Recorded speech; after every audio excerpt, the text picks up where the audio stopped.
Welcome to Unleashing Happiness, the podcast where I teach you how to change your mindset, change your habits, and actually change your life.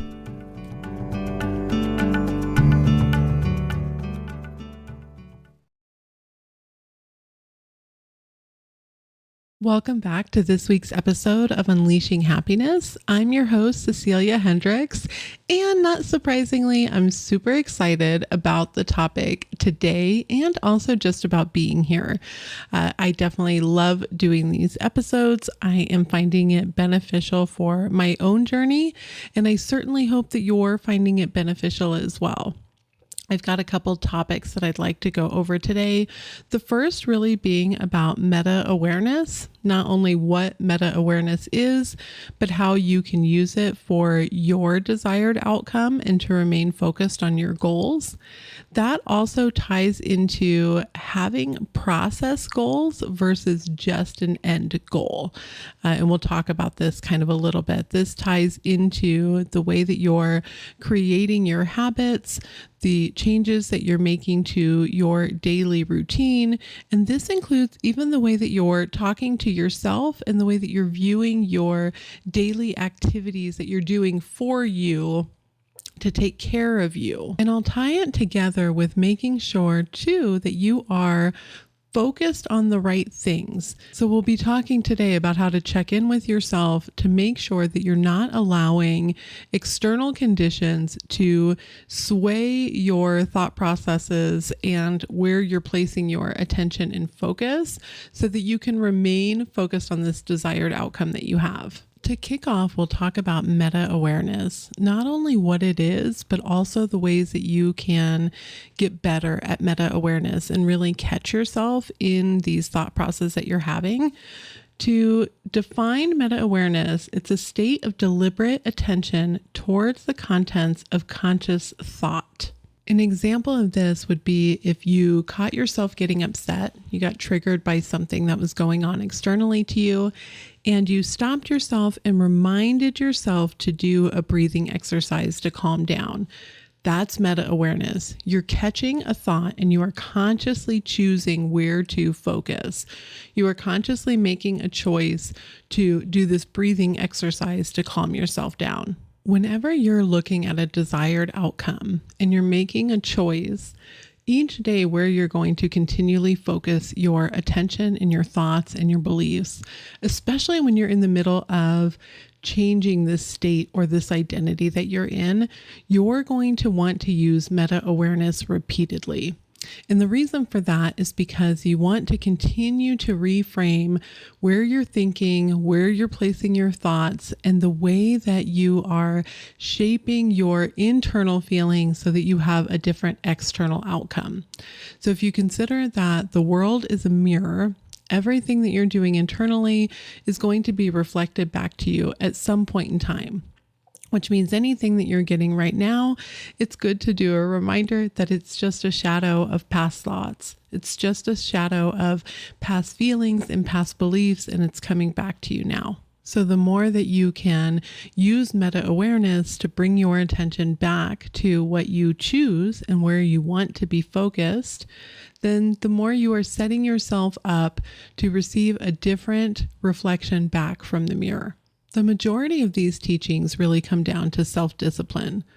The more discipline you have over your moods and your triggers and the way that you allow the world and external events to kind of push you all over the place in the way that you're feeling and the emotions that you're having and the way that you're behaving, the more you're going to find yourself staying in the same cycle that you are now. It really comes down to saying, okay, if there's an area of your life that you want it to go differently, you're not really enjoying the ways that it's going, it's frustrating, whatever kind of deal it is, the more that you focus on those frustration parts, the more that you continue in the same cycle of receiving them. So it goes even back to the people who talk about being lucky versus unlucky. If you see yourself as unlucky and every day you're focusing on all the ways that the world proves to you just how unlucky you are, you're not even able to see the lucky opportunities that are presented to you, even if they're directly in front of your face, because you are so closed off to that. I did a whole podcast episode that really talks about this and utilizing your small wins. I'll put that episode link down in the show notes. So if you haven't listened to it, you can go back and check that one out. I thought it was pretty good. It goes over a lot of kind of the way that you talk about yourself. And there was a whole study that was done on folks that self-identify as lucky versus unlucky. When you're starting to work on your awareness and where you're putting your attention, some of the things that you're going to want to start paying attention to is these wins that you have throughout the day, even if they're small wins. So you want to start confirming to yourself that you are this person that you want to be, that you are becoming or are that person currently right now. And I don't see an issue when you're focused on an end desire with realizing that you are becoming that person. You're growing into this new identity by shaping the habits and the routines that you have on a daily basis. And one of the best routines and habits that you can have is taking care of yourself and making sure that you're recognizing where you currently are now, even if it's in comparison to where you would like to be, and setting up that process for you to get where you want to be. So you can always have an end goal and then decide on the process goals that are involved to get you there. And this is where the habits come into. This is where it comes into paying attention to the current routines that you have, the way that you're talking about yourself, and the way that you're even seeing things that you do for yourself. So if there are conditions currently in your life that require you to maybe sometimes, deviate from your plan, recognize that as self-love. I received a comment on my episode from Monday talking about how some folks do have, conditions that may prevent them from being able to set up a routine that they can stick with or that they can do all the time if they're having some sort of flare-up with the condition or the ailment that they have. And it made me realize that I don't think I'm being clear that when I say routines, I don't mean that is something that you have to do every day in the exact same way. I'm a mom. My day-to-day changes quite often. And I use this as the example because this is what is familiar to me. So for me, some mornings don't go the way that I want them to go. I recognize that if I need more sleep, that's a gift that I'm going to give myself, and I'm okay with that. So if I don't wake up as early one morning, and I don't have time to do my entire morning routine, that's okay. What is important is the way that I talk to myself about doing that. Instead of seeing that as I'm so lazy and I didn't get up out of bed and now I miss doing this routine, instead I'm going to see it as, oh man, I was really tired. I'm really thankful that I gave myself that extra sleep. I clearly needed it. So if there is something that you're struggling with, whether that be a physical ailment or a mental ailment, that you're in the position right now that some of this stuff is difficult for you to incorporate into your life, recognize what you are able to incorporate in your life. Start to recognize that you can still have a cue that kicks off a form of self-love, and that self-love is connecting you to your end goal because it's a process goal. So you can recognize where you are and what you need in the moment. So if you are struggling with depression, I'll use this for an example. If you're struggling with depression and some days you feel pretty good and you have a morning routine where you're getting the morning sun, you're doing some form of movement, and you have meditation. And then every once in a while, though, you have a day where even getting out of bed is difficult. Pick what your routine would be in that moment. What can you do for yourself? Could you make a decision that you're going to do a countdown? This is from Mel Robbins, does this really great thing where she says, do a countdown, 5, 4, 3, 2, 1, and jump up and go do this thing. Could you do one thing for yourself? Could you get up and go brush your teeth? That's it. That's the routine that you have for those days. And this is such a beautiful gift that you're giving to yourself. There is no shame in this. There is nothing to put yourself down. There's no issue with not meeting your morning routine goals. It's that you are giving yourself this gift of getting up and going and brushing your teeth because that's what you can do right now. That's what you are able to give right now. And you can recognize that in your own life and say, this is what I'm able to do now. I feel really good about this. I kept to my goal. I kept to my routine. I got it done. And now I feel like I can go on with my day. Even if that day is that I have to get back into bed because this is all that I'm able to do. Maybe you can give yourself 3 things that you do. I'm going to do this in the morning, get up and brush my teeth. 5, 4, 3, 2, 1, go brush my teeth. And then at lunchtime, I'm going to make myself a bowl of soup. 5, 4, 3, 2, 1, I'm getting up and I'm making that soup. And then at dinner time, I'm going to get up and change into some new pajamas. That can be it. You don't have to have this crazy routine that has multiple steps to it that you do every single day without fail in order to be successful. This does not mean that you failed. As a matter of fact, it means that you're winning because you are focusing on you. You are making changes for your life based on what you are able to do for where you are right now. And there is nothing wrong with that. So to bring that back to a meta-awareness, if you notice that you need to go into a routine that is more self-care based off of an ailment that you're having or a condition that you have, or just feeling down and out for the day, as women, I know for me, like during a menstrual cycle, this could definitely be the areas that I'm going to give myself a little bit more grace because I just don't feel good, right? Like I don't feel good overall. I don't feel good mentally. I don't feel good physically. And I need to give myself some forgiveness and some grace in those moments. And my routines change during that time. I have to. If I don't, I'm just setting myself up to beat myself up. I'm just setting myself up to talk to myself about how I'm not doing a good enough job.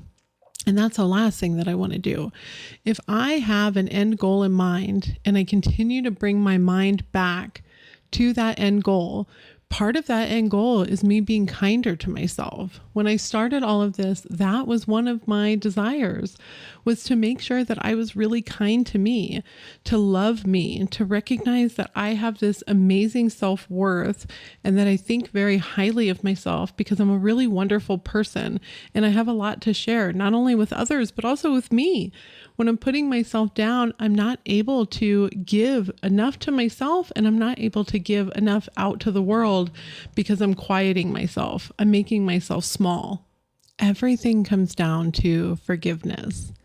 If we see ourselves, and this is how I see us, we are each fragments of God. We're here for whatever reason, some sort of learning, I would imagine, but I really don't know. My belief is that we're here for learning. But if I'm here as learning and I'm experiencing the world as a fragment of God, that's what it means to be that we're all brothers and sisters, is because we are each fragmented pieces of God that is experiencing this wonderful life.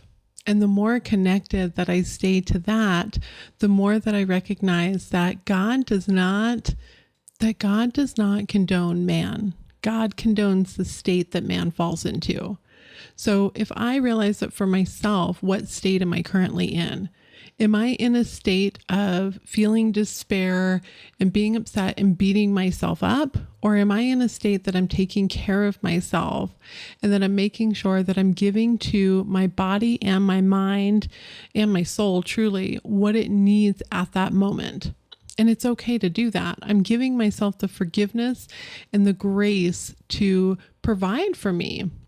And I'm going to give myself forgiveness if I have a day that I don't get everything done, or if I'm not able to get to the routine. And the more that you give this to yourself, the more that you provide the forgiveness, the more that you're shifting your state naturally. You're becoming an identity who is kind to themselves, who loves themselves, and who really takes care of themselves depending on the condition they're currently in. And there is a beautiful, beautiful piece to that, because loving you enough to not get upset if you can't continue a routine, loving you enough to say, I'm going to do this because it's important to me and it's what I need right now, is remarkable. It is nothing to feel like you are failing or that you're not doing good enough. So when you've identified this end result that you would like to have, make sure that as you're looking at your habits, that some of those habits and routines that you're paying attention to is the way that you talk to yourself. So your cue could be that you did not do something that you wanted to do, right? So let's say the cue is that you are not feeling great, either physically or mentally that day. And so you do not continue with a routine and a habit that you wanted to focus on, whether that's a morning routine or an evening routine, cleaning up your house after dinner, cooking dinner, whatever it is. You weren't able to do that. So your cue at this point is an emotional feeling cue. I didn't get done what I wanted to get done. So your routine now can be one of two things. Either you go into a putting yourself down type of cycle. I can't get anything done. I'm completely failing. I'm not going to get to this end goal because I don't get this stuff done. Or it can now be a routine of, oh, I need to actually go into this different routine of taking care of myself. Whether I mentally know that if I do these 3 things, that I'll kind of turn my mood around, or I recognize that I'm very tired and I need to go to bed. My body needs more sleep, whichever it is within your current state that you're able to provide yourself. And so this is now the routine that we're going to do. And that can be like a secondary or third night routine that you do. If you hit the end of the night and you are just completely wiped and you don't have anything to give, you can either make choices of the things that you're going to target, or you can go into a new routine. But you don't want to fall into a cycle of putting yourself down.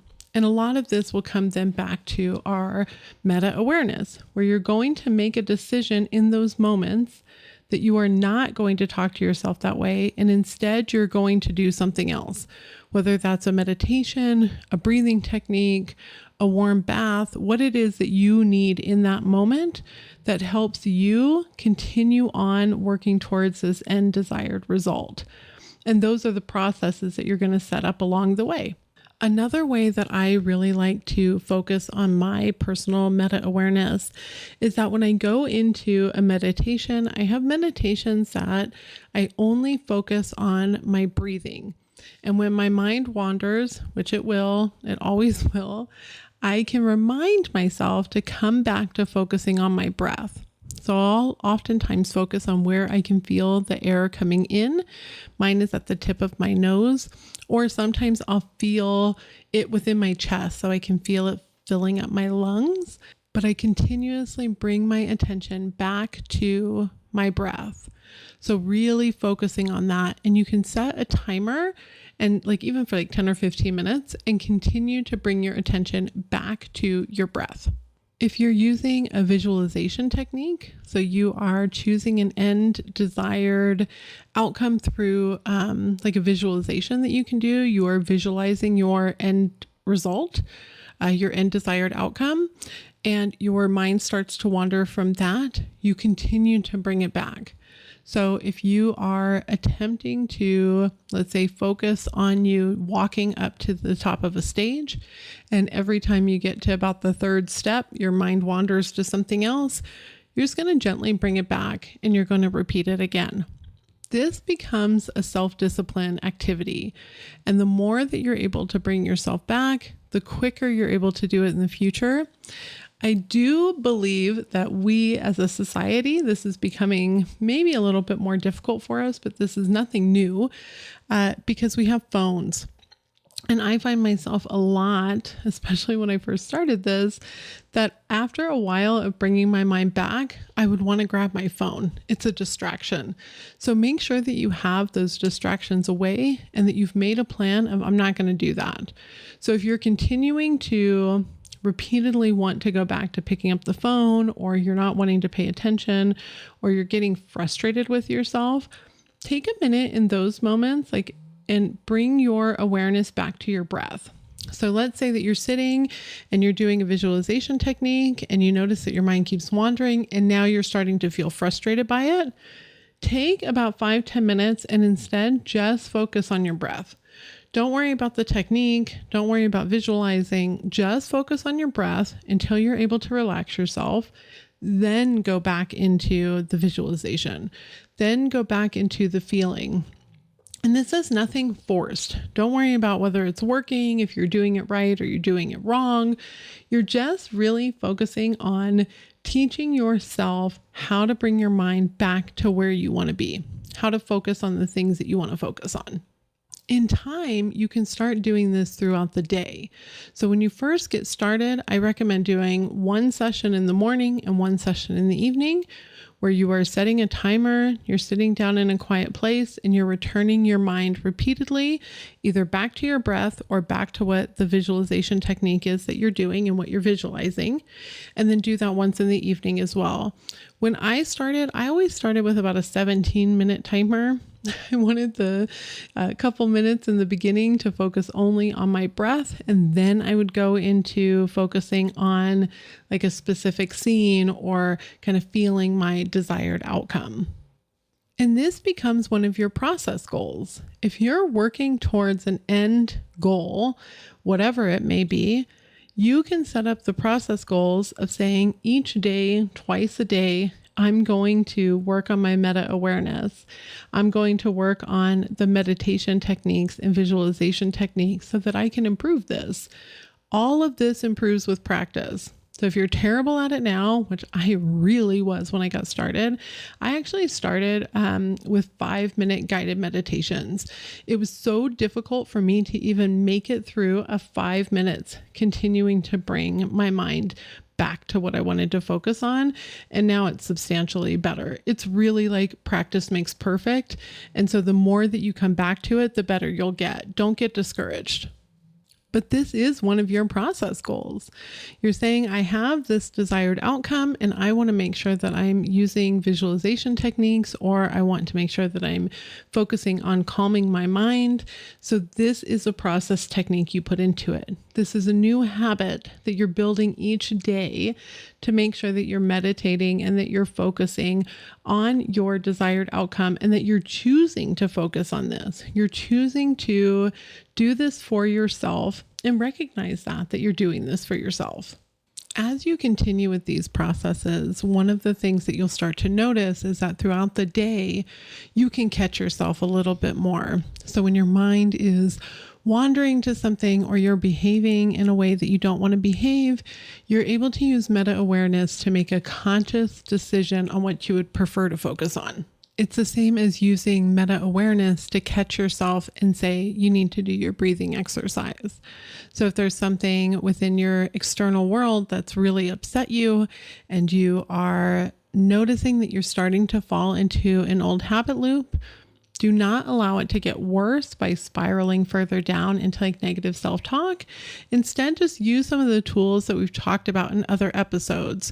The breathing techniques to calm down is really fantastic. Really asking yourself questions, leaning into getting curious, and make sure that you have a plan for when those times happen. This is all part of the process goals for you to become your ideal self, for you to achieve this desired outcome that you're working towards. And it's important to remember that you want to focus on the right things. Not to say that you are ever quote unquote wrong, but your state could have you focusing on something that is not what you want to continue to receive. So let's say that you are working towards getting a new job. You're not super happy with where you are now, and you really want to get into kind of your dream career and have this job that you really feel good about, you feel fulfilled, you feel challenged, whatever it is that you would like to have in this role. But your focus every day has now become on your dislike of your current job. And this is really easy to fall into. You may think, well, I'm focusing on wanting a new job. But if your focus is actually on the fact that you don't like where you are now, and it's stressful and you're overwhelmed and there's way too much to do, that's what kind of continues the cycle for you. You may notice that starts to get worse for you. You feel more overwhelmed. You feel like you're not able to keep up with what's going on at work.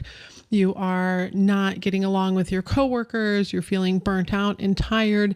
And it's because you're not focusing on this desired outcome of having this amazing job and having these processes to get to that job and really wanting to make sure that you're finding your dream career. Instead, now you're focused on the dislike of where you are now.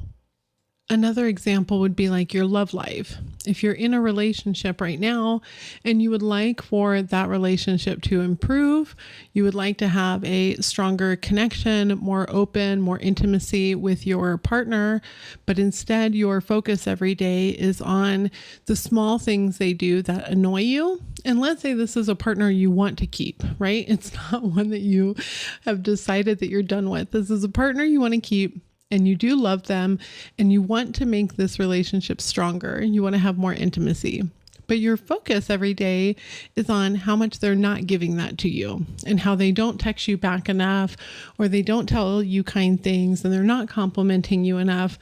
Well, now your focus is on the wrong piece of the puzzle. You're not focusing on the desired outcome or even the things that they could do or are doing that display affection and intimacy back to you. Instead, you are focused on all of the negative. And the crappy part is the more that you focus on that, the more that's what you're only able to see. John Gottman is a world-renowned relationship expert. He's done tons of studies on what makes love last and the way that people connect in intimate relationships, whether you're married, it's a partner, same sex or opposite sex relationship. And he talks about couples getting into a negativity loop. Once you're in this spot, it's difficult for you to even see the bids that your partner does that's in support of you, that's showing you the love and the intimacy that you want. It goes back to the same thing we were talking about before with self-identifying as lucky or unlucky.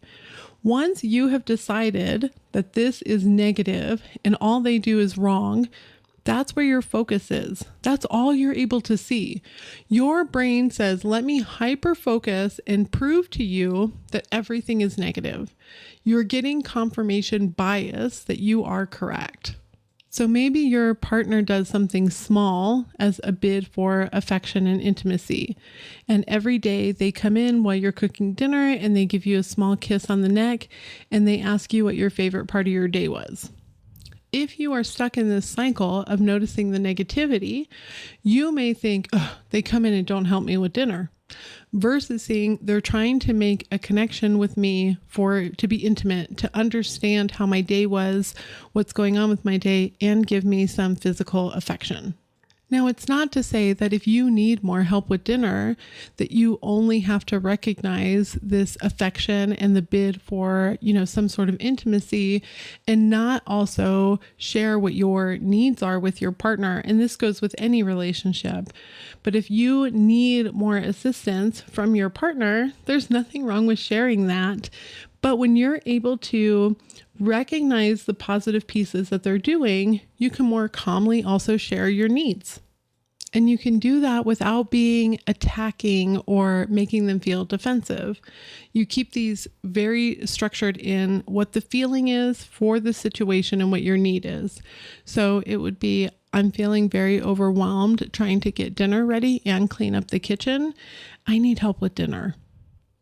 It's very difficult for a partner to not recognize that you're sharing what this need is and not hear you in that moment. And there's nothing to be defensive about. You're not saying you never help with dinner, or all you do is come in and kiss my neck because you just care about, the physical pieces of our relationship and you're not helping me out with anything and you're not recognizing that I'm tired. Those things could be true. They absolutely could be true. But you can share your needs with them in a way that is more likely to get you what you're looking for versus being presented with just feeling defensive because they feel attacked.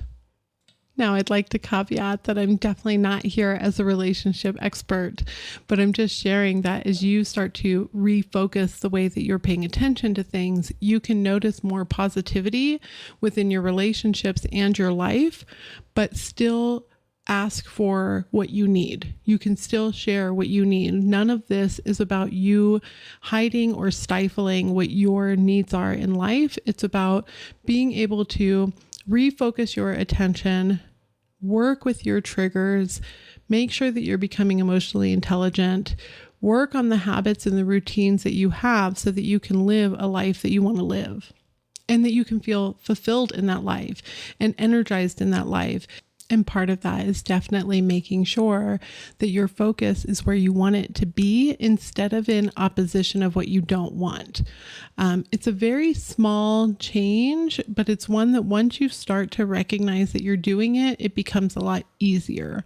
So if there's something in life that you are not wanting, it's something that you want to change, you don't want to just be in opposition of it. You don't want to focus so much on this problem that it's getting the majority of your attention, and your confirmation that you continue to get from the world is that this problem still exists for you.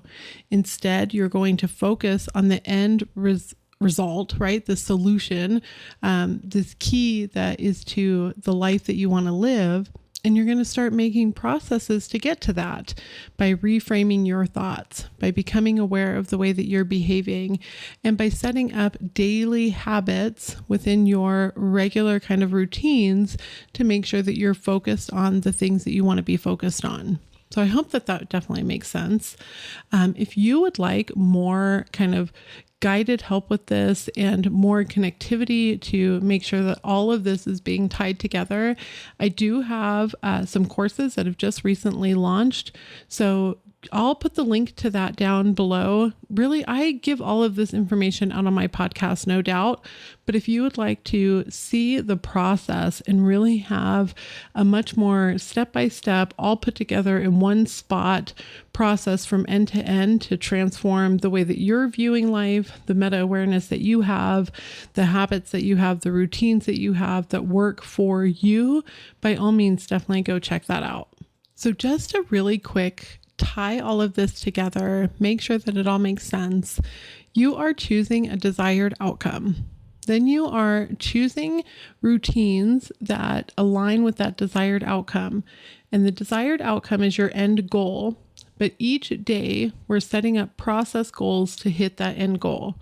And part of those process goals is making sure that we're keeping our awareness and focus on the desired outcome that we have, and on this process of either becoming or being this person that has this thing that is this way, that feels this way, right?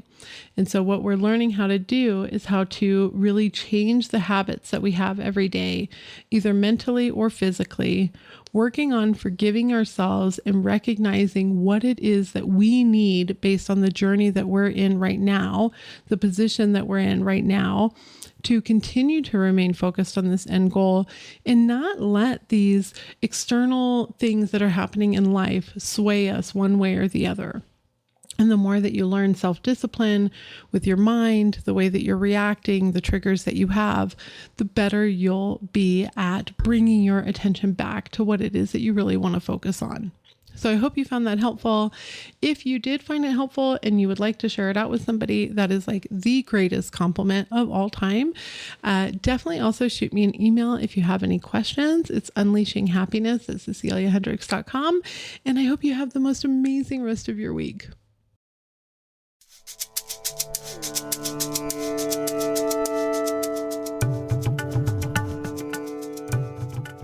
Thank you again for joining me today. If you'd like to learn more about all things going on with me, go ahead and visit my website at ceciliahendricks.com.